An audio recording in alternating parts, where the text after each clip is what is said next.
Welcome to Not Milk Never Milk. Subscribe if you're lactose intolerant. You need to move quickly. Confirm your Samsung model supports dual SIM, DSDS, or DSDA, and that you have 2 active lines.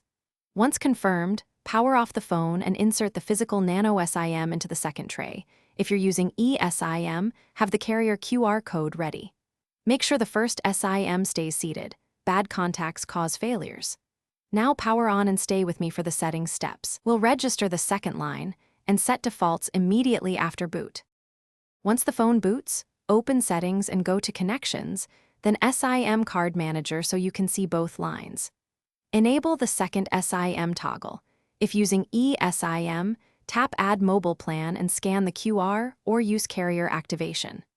Label each SIM for clarity, then assign which SIM handles mobile data and which is for calls or texts. Make sure to choose the correct preferred network, 4G/5G, per SIM, and enable data roaming only if you intend to use it while traveling. You're almost done. Place test calls and send texts from each SIM to confirm functionality, then use mobile data on the selected line. If something fails, restart the phone and reset the SIM tray to rule out contact issues. Make sure APN settings match the carrier's details. If the eSIM won't activate, contact the carrier to confirm provisioning or request a new QR/SMDP plus code. Once tests pass, adjust ringtones and data priorities so your setup works smoothly in daily use. Thanks for watching. If this was helpful, leave a like and consider subscribing. See you next time.